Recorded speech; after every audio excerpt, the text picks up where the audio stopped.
Hello dears, പുതിയൊരു വീഡിയോയിലേക്ക് സ്വാഗതം. അപ്പോൾ ഇന്ന് ഇടിച്ചക്ക പുളിശ്ശേരി എങ്ങനെ ഉണ്ടാക്കാമെന്നുള്ളത് നോക്കാം. അപ്പോൾ അതിനായിട്ട് ആദ്യം ഇടിച്ചക്ക നമ്മളിതുപോലെ ചെറിയ പീസുകളാക്കി, പറ്റ കുഞ്ഞതല്ലാതെ ഇതുപോലെ ഒരു മീഡിയം സൈസിൽ പീസാക്കിയിട്ട് നമുക്ക് കുക്കറിലേക്ക് ഇട്ട് കൊടുക്കാം. അപ്പോൾ ചിലത് ചക്ക നമ്മൾ ഇടിച്ചക്ക പെട്ടെന്ന് വേവും, ചിലത് വേവ് കുറവായിരിക്കും. അപ്പോൾ നമ്മുടെ ചക്കയ്ക്കനുസരിച്ച് ചെയ്യാൻ വേണ്ടിയിട്ടാണ് നമ്മൾ ഈ ഒരു സൈസിലാക്കി ഇടുന്നത്.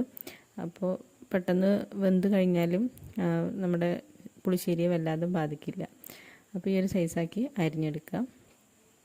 അതിന് ശേഷം അതിലേക്ക് ഇത് വേവാൻ ആവശ്യമായിട്ടുള്ള ഉപ്പിട്ട് കൊടുക്കുക. അതുപോലെ തന്നെ കുറച്ച് മഞ്ഞൾപ്പൊടിയും ചേർത്ത് കൊടുക്കുക.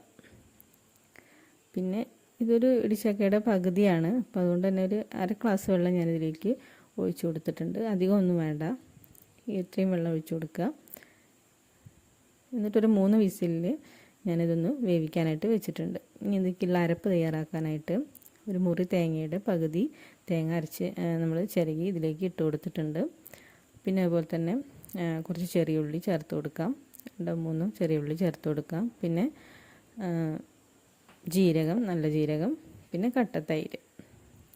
ഇനി ഇത് ഒഴിച്ച് ഇത് കൂട്ടി നമുക്ക് നന്നായിട്ട് ഒന്ന് അരച്ചെടുക്കാം. അപ്പോഴേക്കും നമ്മുടെ ഇടിച്ചക്ക അതുപോലെ വെന്ത് കിട്ടിയിട്ടുണ്ടാവും. പിന്നെ അധികം വേവാത്ത ആണെങ്കിലും ഉടയാത്ത ആണെങ്കിലും ഒന്ന് അങ്ങോട്ട് ഉടച്ചു കൊടുക്കാം. ഇനി ഞാനിത് മോരൊക്കെ ഇട്ട് ഉണ്ടാക്കുന്നത് അതുകൊണ്ട് തന്നെ ഞാനിതൊരു ചട്ടിയിലേക്ക്, നമ്മുടെ മൺചട്ടിയിലേക്ക് മാറ്റിയിട്ടുണ്ട്. പിന്നെ ഉപ്പ് കുറവായതുകൊണ്ട് കുറച്ച് ഉപ്പ് ഇട്ട് കൊടുത്തിട്ടുണ്ട്. പിന്നെ നമ്മുടെ അരപ്പ് ഇതിലേക്ക് ഒഴിച്ചു കൊടുക്കുക. ഇനി തീ ഓണാക്കി നമുക്ക് ഇത് വേവിച്ചെടുക്കാം. അപ്പോൾ നമ്മൾ അരപ്പ് കുറച്ചുകൂടി വെള്ളം എടുത്ത്, നമ്മൾ മിക്സിയിൽ കുറച്ചുകൂടി വെള്ളം എടുത്ത് നമ്മളിതിലേക്ക് ഒഴിച്ചു കൊടുത്തിട്ടുണ്ട്. ഈ ഒരു സമയത്ത് മഞ്ഞൾപ്പൊടി കുറവാണെന്ന് തോന്നുകയാണെങ്കിൽ കുറച്ച് മഞ്ഞൾപ്പൊടി കൂടി ചേർത്ത് കൊടുക്കാം.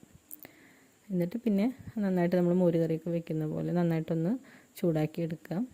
ഏതാണ്ടൊക്കെ ഒന്നിങ്ങനെ ബബിൾസൊക്കെ വരുന്ന സമയത്ത് നമുക്കിതിലേക്ക് ഉലുവ, അതുപോലെ തന്നെ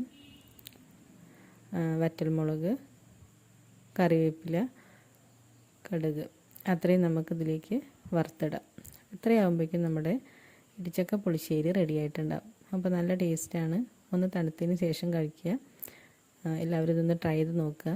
വീഡിയോ ഇഷ്ടമായെങ്കിൽ ലൈക്ക് ചെയ്യുക, സബ്സ്ക്രൈബ് ചെയ്യുക. Thank you.